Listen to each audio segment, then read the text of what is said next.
Salut les amis, j'espère que vous allez bien. En tout cas moi ça va super.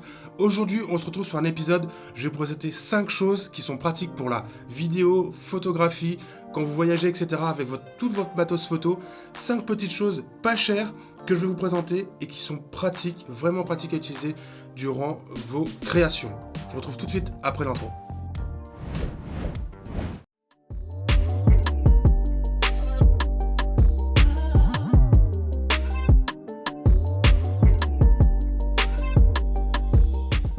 Le premier objet que je vais vous présenter est le plateau rapide RC2 de chez Manfrotto. Donc le voici. Alors moi je vous conseille de prendre chez Manfrotto parce que j'ai essayé plusieurs sous-marques pour le payer un peu moins cher on va dire. Et ça a jamais tenu. Si vous prenez un appareil photo assez cher pour mettre sur un plateau rapide qui n'est pas fiable, vous allez le sentir et vous allez franchement pas l'utiliser. Donc moi je vous recommande le petit plateau rapide de chez Manfrotto. Il est franchement solide. Donc comment ça fonctionne? On a un pas de vis au milieu pour fixer n'importe quel trépied à l'aide d'une vis. On retrouve à la fois un bras qui va tenir l'appareil photo, donc je vais faire l'assemblage, un bras qui va tenir l'appareil photo, et un petit bras en or qui va faire le système de verrouillage, donc c'est-à-dire que le bras va rester bloqué. Sur ce plateau-là, donc on va avoir plusieurs embases qu'on peut fixer sur un appareil photo, une lumière. Donc là, par exemple, sur la Leica que j'ai en haut, j'ai ce système-là. Donc une fois que j'ai terminé mon tournage, je déboîte assez rapidement sans avoir besoin de dévisser quoi que ce soit. Si par exemple j'ai envie de prendre aujourd'hui mon appareil photo et le mettre sur le trépied qui tient ma light, bah, j'ai juste à faire un petit clip, pof pof, et verrouiller et c'est parti. Donc c'est quelque chose d'assez rapide, donc c'est très solide, hein, ça tombe pas, ça tient bien l'appareil photo ou l'outil que vous allez mettre sur le plateau rapide. Donc c'est très pratique pour faire du montage, démontage assez rapidement. Le deuxième objet qui est selon moi l'un des plus importants et indispensables quand vous allez en voyage ou sur un tournage, c'est ce petit truc là. Donc cet objet-là, en fait, c'est un outil avec différents embouts pour fixer ou raccorder les pas de vis qu'on a sur nos appareils photo, qu'on a sur différents matériels. Quand il faut visser quelque chose ou dévisser, ça c'est très pratique. C'est un truc qui coûte environ moins de 20 €, je vous le recommande. Des fois, ça sauve des tournages. Par exemple, une fois j'étais parti en tournage avec mon Crane 2 sur faire quelques prises de vue sur un bâtiment. Et là, gros souci, le plateau rapide qui était sur le Crane 2 ne tenait plus, il basculait d'avant en arrière et là j'avais mes clés de voiture sur moi, j'ai essayé une pièce, j'ai essayé, ça marchait pas alors que j'avais pas cet outil là, je l'avais carrément zappé dans un autre sac et franchement si j'avais eu ça sur le tournage, j'aurais eu moins de soucis, donc j'ai fait tous mes plans à la main. La vidéo n'est pas encore sortie, d'ailleurs c'était en Italie, et ce truc là j'avais oublié dans la valise. Et du coup, moi je vous recommande, sur tous vos tournages, mettez-le dans la poche, mettez-le dans votre sac, limite achetez-en deux, un pour mettre dans votre sac qui est toujours là, et un petit peu à droite à gauche.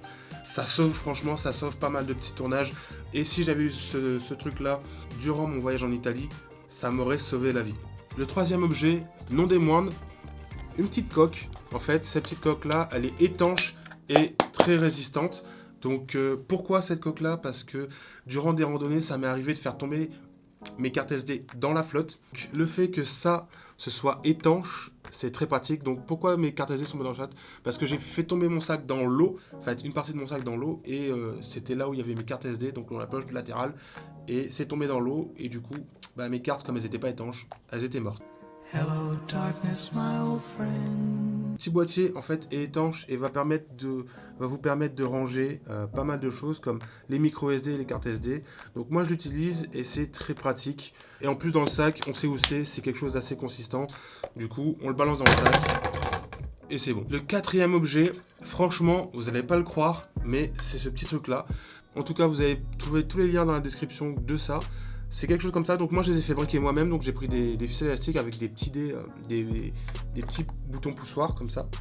En fait cet objet là, il m'est souvent très utile.